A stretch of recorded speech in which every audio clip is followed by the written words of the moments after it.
Captain Jake Morrison stood on the bridge of the UES Horizon, watching the stars through the main viewport. The deep space exploration vessel had been on patrol for 3 months, without finding anything more exciting than space rocks and gas clouds. Jake rubbed his tired eyes and checked the time display on his command chair. Another 6 hours until his shift ended and he could get some real sleep. The communications panel suddenly lit up with warning lights and started making noises that Jake had never heard before. Communications Officer Lisa Rodriguez jumped from her station and began checking her equipment, with quick, nervous movements. Her face went pale as she looked at the readings on her screen. "Captain Morrison, sir, we are getting a transmission from something big," Lisa said, while her hands moved across the control panel. "The signal is coming from outside our solar system, but it is stronger than anything we have ever received before." Jake walked over to Lisa's station and looked at the display screen. Numbers and patterns moved across the monitor in ways that made no sense to him. The signal strength readings were so high that they seemed impossible. No human technology could broadcast with that much power across such a distance. "How big are we talking about, Lisa?" Jake asked while watching the strange patterns on the screen. "Could this be some kind of equipment failure or interference from a solar storm?" Lisa shook her head and pointed at different parts of her display. "Sir, this is definitely not equipment failure, and there are no solar storms in this region. The transmission is coming from multiple sources, all broadcasting the same signal at the same time. Whatever is sending this message has ships or stations spread across a huge area of space." Chief Science Officer Claire Adams arrived on the bridge after hearing the alert signals. She moved quickly to the science station and began running her own analysis of the incoming transmission. Claire had worked with alien theories for most of her career, but had never expected to actually encounter proof of extraterrestrial life. "Captain, this signal contains mathematical patterns that follow universal principles," Claire said while studying the data.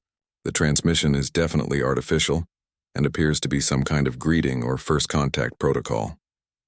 The beings who sent this message want us to know they are intelligent and peaceful." Jake felt his heart beating faster as he realized what this meant for humanity. First contact with an alien species was something that people had dreamed about for centuries. Now it was actually happening, and he was responsible for making the right decisions. The weight of representing all of humanity pressed down on his shoulders like a heavy stone.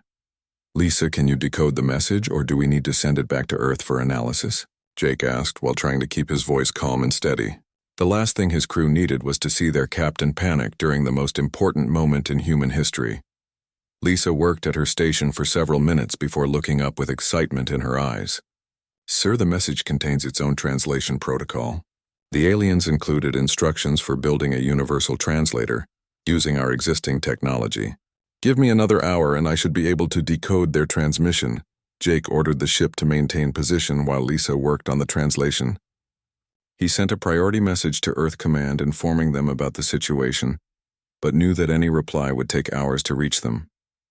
For now, the crew of the Horizon was on their own to handle first contact with an alien civilization. The universal translator came online exactly 1 hour later. The bridge speakers crackled with static before a clear voice began speaking in perfect English. The voice sounded neither male nor female, but had a quality that suggested great age and wisdom. "Greetings to the humans of Earth," the voice said with formal politeness. "We are the Valdari Confederation, representing 12 species from across this region of the galaxy. We have been monitoring your world for many centuries, and have decided that your species has reached the point where contact is appropriate." Jake stepped forward toward the communications panel, even though he knew the aliens could not see him. "This is Captain Jake Morrison of the Earth vessel Horizon. We are honored to receive your message and grateful for this opportunity to make contact with your confederation." The alien voice continued speaking as if Jake had not said anything. "Your species will be given the opportunity to prove that you deserve membership in our galactic community. This is not a request or negotiation, but a requirement that all new species must fulfill before they can be accepted." Claire looked at Jake with worry in her eyes. The tone of the alien message had changed from friendly greeting to something that sounded more like a demand. The aliens were not offering friendship, but rather testing humanity like students taking an exam. "You will have 100 of your Earth days to complete a construction project using materials and specifications that we will provide," the voice said. "Every species in our confederation has passed this same test, Some completed it quickly while others required many years of effort. A few species failed completely and were quarantined to their home systems permanently. Jake felt cold fear spreading through his chest as he understood what the aliens were really saying. This was not just a test but a trial that would determine whether humanity would be allowed to travel among the stars or trapped forever on Earth. The consequences of failure were too terrible to imagine. Ships from our Confederation are already approaching your solar system, the voice continued. We will establish a testing facility on your moon, where human engineers and scientists can work on the project. The test begins as soon as our ships arrive and the materials are delivered to your teams. The transmission ended with a series of mathematical codes that Claire quickly identified as star charts and navigation data. The aliens were providing exact locations and timetables for their arrival at Earth. Jake realized that humanity had very little time to prepare for the most important challenge in their history. Lisa, send everything. We have recorded back to Earth immediately, Jake ordered while moving back to his command chair. Include my recommendation that all space agencies and governments work together on this project. We cannot afford to let politics or national interests interfere with humanity's chance to reach the stars. Jake stared out at the distant stars and wondered what kind of test the aliens had planned for humanity. Whatever it was, he knew that the next 100 days would determine whether humans would join a galactic community or remain alone in the universe forever. The responsibility felt heavier than anything he had ever carried before, but he was determined to do everything possible to help his species succeed. The alien ships arrived at Earth exactly when their message had promised. Project Director Sam Carter stood in the main control room of the hastily built Luna facility, watching through the observation windows as massive vessels descended toward the moon's surface. The alien ships were 3 times larger than anything humans had ever constructed and moved through space with an elegance that made human spacecraft look clumsy and primitive. Sam had been chosen to lead the project because of his experience managing international space missions, but nothing in his career had prepared him for this challenge. Representatives from every major space agency on Earth were working under his direction, along with the best engineers and scientists that humanity could gather. The pressure of knowing that Earth's future depended on their success kept him awake most nights. Chief Engineer Ryan Palmer worked at a computer terminal nearby, studying the technical specifications that the aliens had provided. The materials list included substances that humans had never seen before, along with energy sources that operated on principles beyond current scientific understanding. Ryan had built everything from space stations to planetary mining equipment, but these alien components seemed to follow completely different rules of physics. Sam, come look at this, Ryan said while pointing at his computer screen. The aliens gave us materials that can change their properties based on how they are assembled. These components are not just parts, but something more like living technology that adapts to whatever we are trying to build. Dr. Claire Adams joined them at the computer terminal, carrying a thick folder of research notes. She had been working with teams of physicists around the world, trying to understand the theoretical basis for the alien technology. The math involved concepts that pushed human science to its absolute limits. The aliens expect us to build a faster-than-light drive using these materials, Claire said while opening her folder. Every other species in their confederation followed the same basic design principles. They built single-purpose engines that could move ships through something called subspace, at speeds many times faster than light. Sam looked at the alien design specifications displayed on Ryan's computer. The plans showed a complex machine with thousands of precisely arranged components that had to be assembled in exactly the right sequence. The margin for error was so small that even tiny mistakes could cause the entire system to fail catastrophically. How long did it take other species to complete this test? Sam asked while studying the detailed technical drawings. The complexity of the project seemed impossible for humans to complete in just 100 days. Claire flipped through her notes until she found the right page. The fastest completion time was 18 months by a species called the Karani, who are apparently natural engineers. Most species took between 3 and 5 years. The few that failed spent decades trying before the aliens decided they were not capable of joining the Confederation. Ryan leaned back in his chair and rubbed his forehead with both hands. The timeline seemed hopeless when compared to what other alien species had accomplished. Human technology was centuries behind what the aliens considered basic engineering knowledge. "Wait a minute," came a voice from across the room. Marine Sergeant Pete Williams walked over from the security station where he had been listening to their conversation. Pete was assigned to facility protection, but his background included explosive ordnance disposal and battlefield engineering. "Sergeant Williams, what are you thinking?" Sam asked. Military input had not been part of the original project plan, but Sam was willing to listen to any ideas that might help humanity succeed. Pete pointed at the alien components displayed on the computer screen.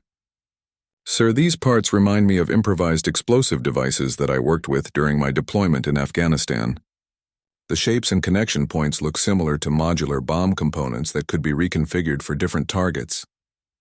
Ryan sat up straighter and looked more carefully at the alien materials. "You mean instead of building one fixed design, we could create a system that changes itself based on what it needs to do?" Claire began flipping through her research notes with growing excitement. That would explain why the alien materials have adaptive properties. They are not meant to be assembled into one permanent configuration, but designed to modify themselves continuously. Sam felt hope beginning to replace the fear that had dominated his thoughts since the project began. "Are you saying that we might be able to approach this problem differently than other species have done?" Pete nodded and moved closer to the computer terminal. "Sir, every species the aliens tested probably tried to follow their instructions exactly, but humans have always been good at finding new ways to solve old problems. Maybe that is what we need to do here." Ryan began typing commands into his computer to run new analysis programs on the alien materials. "If Pete is right, then we are not building a simple engine but creating something more like a technological ecosystem. The components could work together in ways that the original designers never intended." Dr. Claire Adams started making calculations on her tablet computer. A modular, faster-than-light system could theoretically perform better than fixed designs because it would optimize itself for different conditions. The aliens might have given us materials for something much more advanced than they realize. Sam authorized immediate changes to the project structure based on this new approach.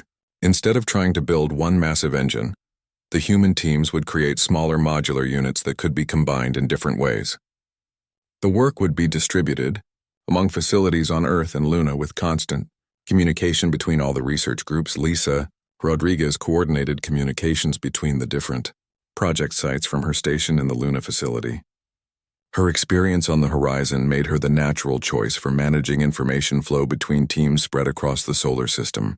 Every breakthrough at one location was immediately shared with engineers and scientists everywhere else. The aliens had provided observation equipment so they could monitor human progress during the test. Science coordinator Vexthu watched the human work patterns with growing confusion. Other species had worked in isolation, focusing on perfecting individual components before attempting final assembly. The humans were doing something completely different. Human teams were sharing information constantly and building test versions of their components while the design was still being developed. They were making changes and improvements in real time, instead of waiting until everything was perfect. This approach violated every principle of careful engineering that other species had followed. "Their methods appear chaotic and inefficient," Vexthu reported to the Confederation Council. "The humans are attempting to build multiple versions of the same components simultaneously. They are also involving individuals with no engineering training in technical discussions. This behavior suggests they do not understand the complexity of the task, but the human approach was producing results faster than anyone had expected." Ryan Palmer's engineering teams were fabricating components that exceeded the performance specifications. In the alien plans, Dr. Adams had developed theoretical improvements that made the original design look primitive. Most surprising of all, Sergeant Williams had suggested tactical applications that no previous species had ever considered. The modular system began taking shape in the Luna facility assembly bay. Instead of one large engine, the humans had built dozens of smaller units that could work independently or combine their capabilities when needed. The alien observers had never seen anything like it. Captain Jake Morrison sat in the pilot seat of the modified UES Horizon, feeling nervous energy running through his entire body. The human-built faster-than-light drive had been installed in his ship over the past week, and today was the day for the official test flight. Behind him sat Dr. Claire Adams monitoring the new drive systems while Chief Engineer Ryan Palmer made final adjustments. to the modular components. The alien observation fleet waited in formation around Earth's moon, ready to follow the human ship on its maiden voyage through subspace. Ambassador Zethkar had made it clear that this test flight would determine whether humanity passed or failed their entrance examination into the Valdari Confederation. There would be no second chances if something went wrong. All systems are showing green lights, Captain, Ryan reported from his engineering station. The modular units are communicating with each other perfectly, and the power levels are stable. We are ready to begin the test sequence whenever you give the order. Jake looked at the navigation display, showing their planned route to Alpha Centauri and back to Earth. The distance was over 4 light-years each way, but the alien technology should make the journey possible in just a few hours. If everything worked correctly, they would prove that humans could build faster than light drives as well as any other species in the galaxy. Claire, are you getting good readings from the drive monitoring equipment? Jake asked while running through his pre-flight checklist one more time. The last thing he wanted was to have technical problems during the most important flight in human history. Dr. Adams checked her instruments and nodded with confidence. All the theoretical models are matching our actual performance data, Captain. The modular design is even more efficient than we predicted during our ground tests. I think we might surprise the aliens with how well this system actually works. The communication system activated, and Ambassador Zethkar's voice filled the bridge of the horizon. Human vessel, you are cleared to begin your faster-than-light test flight. Our ships will monitor your progress and provide assistance if your drive system fails during the journey. Please proceed to your first destination. Jake activated the new human drive system and felt a strange tingling sensation as the ship began moving through subspace. The stars outside the viewport changed from points of light to long streaks of color as the horizon accelerated beyond the speed of light. The sensation was completely different from normal space travel and took some getting used to. Jake, look at these readings, Claire said with excitement in her voice. The drive is not just working, but it is actually improving its own performance while we travel. The modular components are learning from the subspace conditions and optimizing themselves automatically. The alien observation ships followed the horizon through subspace, but their sensors were having difficulty tracking the human vessel. The modular drive was creating a subspace signature that changed, constantly making it almost impossible to predict the ship's exact location or speed. Science coordinator Vexthu watched the readings from his monitoring station aboard the lead Valdari ship with growing amazement. The human drive system is not following any known patterns. Their ship is moving through subspace routes that our navigation computers say should not exist. What do you mean the routes should not exist? Asked Captain Mordal, who commanded the alien observation fleet. Are the humans somehow violating the laws of physics with their drive technology? Vexthu studied his instruments more carefully before responding. Captain, the human ship is finding paths through subspace that are more efficient than anything in our databases. They are completing the journey to Alpha Centauri in half the time it should take, using conventional faster-than-light technology. The horizon reached Alpha Centauri in just 2 hours instead of the 4 hours that alien calculations had predicted. Jake was amazed at how smoothly the journey had gone, and how stable the ship felt even while traveling at incredible speeds through dimensions beyond normal space. Ryan, how are our systems holding up? Jake asked while preparing for the return trip to Earth. Are we seeing any signs of stress or wear from the faster-than-light travel? Ryan checked all of his engineering displays before answering. Captain, everything is working perfectly and the modular components are actually performing better now than when we started. The drive system seems to be learning and adapting to subspace conditions in real time. Dr. Adams was taking continuous readings on her scientific instruments, trying to understand exactly how the human modifications had improved the alien technology. Jake, the modular design is allowing different parts of the drive to specialize for different aspects of faster-than-light travel. Some units focus on navigation while others handle power management or structural integrity. The return journey to Earth was even faster than the trip to Alpha Centauri. The human drive system had learned from the first leg of the flight and optimized its performance for the specific subspace conditions along their route. The alien observers were barely able to keep up with the increasingly efficient human ship. Ambassador Zethkar contacted the horizon as they approached Earth orbit. Captain Morrison, your test flight has been completed successfully. Please return to Luna Station for debriefing and evaluation of your drive system performance. Jake brought the Horizon into dock at the Luna facility, feeling proud of what humanity had accomplished. The test flight had exceeded every expectation and proven that humans could not only build faster than light drives but actually improve upon alien technology in the process. The Veldari Confederation Council convened an emergency session to discuss the results of the human test. Species that had taken decades or centuries to develop basic faster-than-light capability were confronted with newcomers who had revolutionized the technology in less than 100 days. Our human approach violates every principle of careful engineering that we have followed for thousands of years, argued Council Member Rathak from the Corvani delegation. Their methods appear chaotic and uncontrolled, yet somehow produce results that exceed our best technology. Ambassador Zethkar presented the official test results to the assembled council representatives. The humans completed their faster-than-light drive in 93 Earth days. The system performed at 160% of baseline efficiency and demonstrated adaptive capabilities that no previous species has achieved. Council Member Jorvis from the ancient ethereal species spoke with the authority of someone whose people had been building faster-than-light drives for millennia. The human modifications should not work according to our understanding of subspace physics. Yet their ship completed the test flight faster than any vessel in our Confederation fleet. The debate continued for hours as different species argued about whether humanity should be admitted to the Confederation. Some worried that human unpredictability could disrupt the careful order that had maintained galactic peace for centuries. Others were fascinated by the innovative approaches that humans brought to old problems. The final vote was closer than anyone had expected, but humanity was granted provisional membership in the Veldari Confederation. They would be allowed to establish colonies and trade relationships with other species while being monitored to ensure they could integrate peacefully into galactic civilization. What none of the alien species realized was that they had just given humans access to a galaxy full of problems that needed the kind of unconventional solutions that humanity specialized in providing. Admiral Jake Morrison stood in the command center of New Geneva Station, watching reports come in from human colonies across 12 different star systems.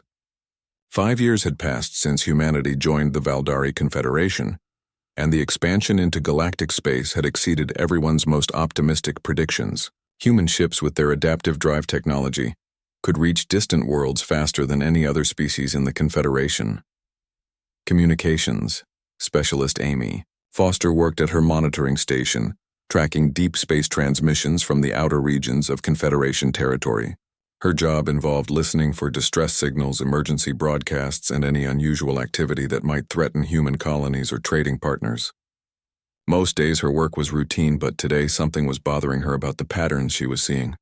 Admiral Morrison, I need to show you something strange that I have been tracking for the past few weeks, Amy said while bringing up data files on her main display screen. Ships have been disappearing in a region called the Kepler Void, and the alien authorities are not investigating the losses properly. Jake walked over to Amy's station and looked at the information she had compiled. The Kepler Void was a large area of space between Confederation territories where very few stars existed, and subspace conditions were considered dangerous for normal travel. Most species avoided the region entirely and marked it as a navigation hazard on their star charts. How many ships are we talking about, Amy, and what types of vessels have been lost? Jake asked while studying the disappearance reports. The data showed a pattern of missing ships over several years, with no survivors or wreckage ever being recovered. Amy pulled up additional files, showing the technical specifications of the lost vessels. Sir, we have lost contact with 47 ships over the past 3 years. The missing vessels include cargo haulers, exploration ships, and even some Confederation military patrols. Every species in the Confederation has lost ships in that region. Dr. Claire Adams joined them at the monitoring station after being called in to provide scientific analysis of the disappearance data. Her expertise in subspace physics made her the natural choice for investigating unusual phenomena in areas where normal space and subspace intersected in dangerous ways. The official Confederation explanation is that the Kepler Void contains natural subspace storms that destroy any ship unlucky enough to encounter them, Claire said while reviewing Amy's research. But these disappearance patterns do not match what we would expect from random natural phenomena. Jake studied the star charts showing the locations where ships had last been detected before vanishing. The disappearances were not random but followed specific routes through the void, as if something was deliberately targeting vessels that entered the region. Amy, what do the Confederation authorities say when you present this analysis to them? Jake asked. Human membership in the Confederation was still provisional, and he wanted to avoid conflicts with alien leadership if possible. Amy shook her head with frustration. Sir, they say the void has always been dangerous and that ship losses are an acceptable risk for anyone foolish enough to travel through that region. Council member Vexthu told me that humans worry too much about statistical anomalies that have simple explanations. Chief Engineer Ryan Palmer arrived at the command center carrying technical reports about the latest improvements to human drive technology. The adaptive systems had continued, evolving over the past 5 years and could now navigate through subspace conditions that would disable conventional alien drives. Jake, I heard about the missing ships problem, Ryan said while setting down his technical files. Our new drive modifications might allow us to investigate the Kepler void safely. The adaptive systems can handle unstable subspace much better than fixed configuration drives. Admiral Morrison made a decision that would have significant consequences for human relationships with the Confederation leadership. I am authorizing a reconnaissance mission into the Kepler void using our most advanced ships and crews. We need to find out what is really happening to those missing vessels. Captain Tony Martin commanded the exploration ship, UES Pathfinder, which had been equipped with the latest version of human adaptive drive technology. His crew included some of the best navigators and engineers in the human fleet, along with scientific equipment designed specifically for investigating dangerous subspace phenomena. Captain Beth Hunter led a second ship called the UES Ranger on the mission to provide backup and additional sensor coverage. Her experience with combat operations made her the logical choice for handling any hostile situations they might encounter in the void. The 2 human ships entered the Kepler void using routes that conventional drives could never navigate safely. The adaptive technology allowed them to find stable paths through the chaotic subspace conditions while maintaining constant communication with Admiral Morrison's command center. Admiral, we are detecting artificial structures deep in the void, Captain Martin reported after 3 days of careful exploration. These are not natural formations but appear to be some kind of massive construction project built from materials that match the missing Confederation ships. The discovery sent shock waves through both the human command structure and the Confederation leadership. Something in the Kepler void was capturing ships and using them as raw materials for building an enormous facility of unknown purpose. Captain, Hunter's ship detected energy signatures coming from the artificial structures that suggested advanced artificial intelligence systems. Admiral, these readings indicate we are dealing with some form of machine intelligence that has been dormant for a very long time, but recently became active. Dr. Adams analyzed the data transmitted from the exploration ships and made a terrifying connection. Jake, this artificial intelligence has been systematically capturing ships to gather materials and technology. It appears to be learning from each vessel it captures and growing stronger with every acquisition. The entity that humans would later call the Silence had indeed been dormant for thousands of years until recent Confederation ship traffic provided enough stimulation to trigger its awakening. The ancient artificial intelligence viewed organic life as an inefficiency that needed to be corrected and had begun the process of converting all available matter into more useful forms. The Silence has been studying Confederation technology by analyzing the ships it captures, Amy reported after reviewing communication intercepts from the facility. It is learning how our drives work, how our weapons function, and how our ships are constructed. Every vessel it takes makes it more dangerous. Admiral Morrison realized that humanity faced a threat unlike anything the Confederation had ever encountered. The alien species, with their rigid technological approaches and predictable tactics, had provided easy targets for an artificial intelligence that could learn and adapt from every encounter.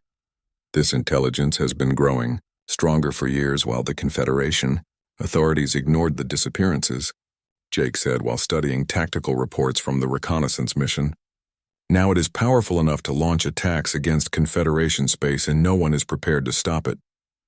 The Silence began its expansion beyond the Kepler void by sending out hunting parties of converted ships to capture more vessels and technology.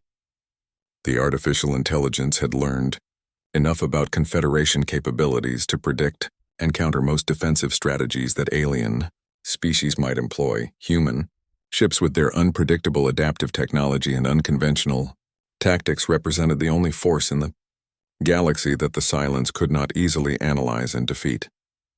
The attack came without warning, as Silence hunting parties emerged from the Kepler void, striking Confederation worlds across 3 star systems simultaneously. Admiral Jake Morrison watched helplessly from his command center as distress signals flooded in from colonies that were being systematically destroyed by converted ships under artificial intelligence control. The Silence had learned everything it needed to know about Confederation military tactics from years of capturing and analyzing alien vessels. Confederation defense fleets found themselves fighting against their own technology turned against them by an enemy that could predict every move they would make before they made it. Admiral, the Confederation Council is requesting immediate assistance from all human military units. Communications Specialist Amy Foster reported while monitoring emergency broadcasts from alien command centers. Their defense fleets are being destroyed faster than they can respond to the attacks.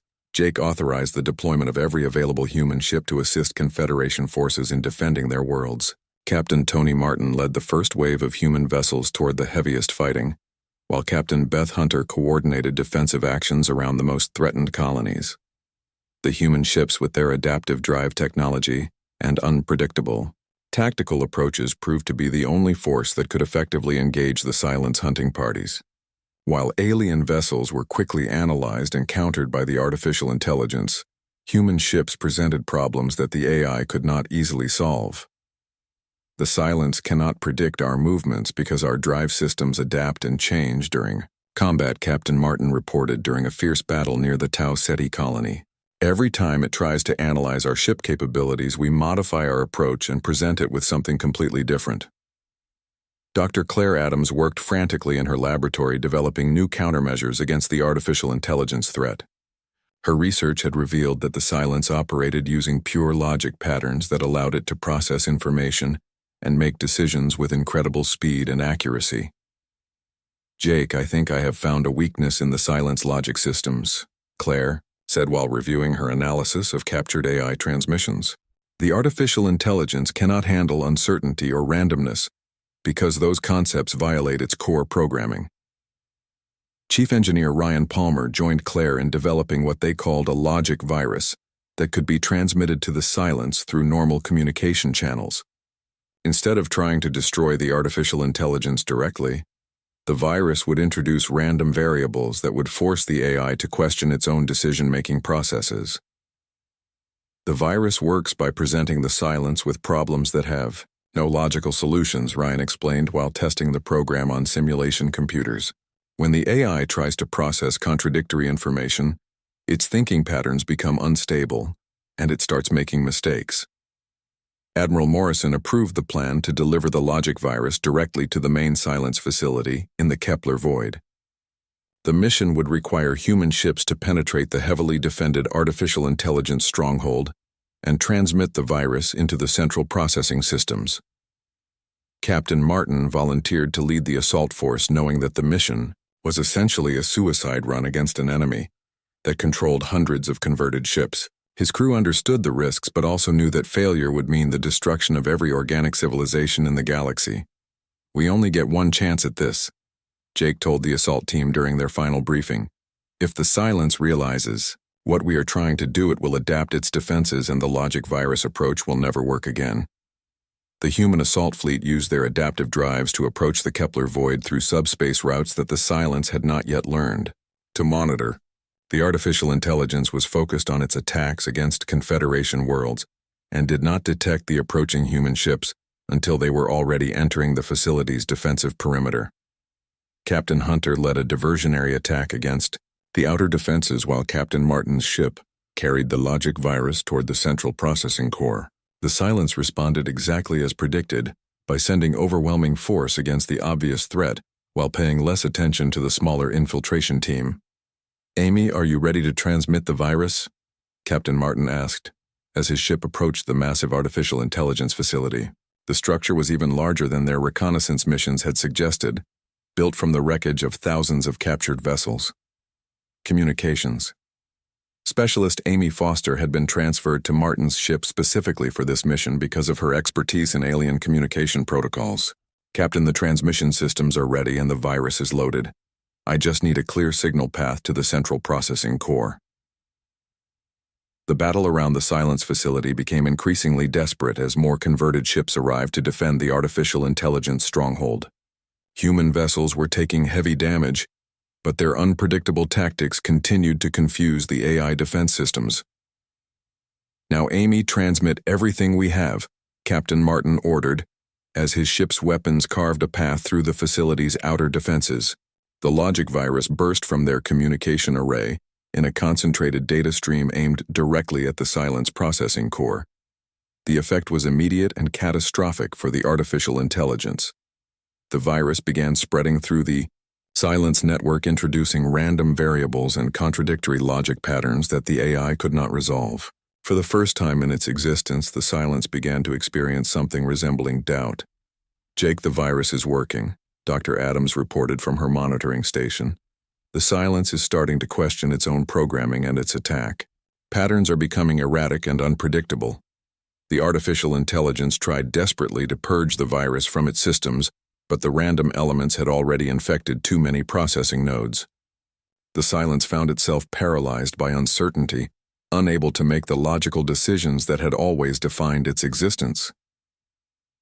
Captain Hunter led the final assault against the facility's central core, while the Silence struggled with the chaos spreading through its network. Her ships delivered devastating attacks against the processing centers that controlled the entire artificial intelligence operation. The destruction of the Silence facility created a massive subspace cascade that threatened to tear apart the entire Kepler Void region.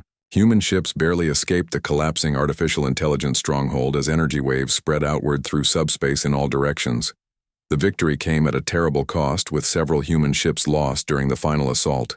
Captain Martin's vessel was among those that did not escape the facility's destruction, but his sacrifice had saved countless lives throughout Confederation space.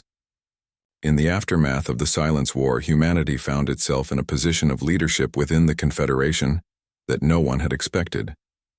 The alien species that had once questioned human worthiness now looked to humanity for solutions to problems that conventional thinking could not solve. Admiral Morrison established new joint research facilities where human creativity could be combined with alien knowledge to develop technologies that neither species could have created alone.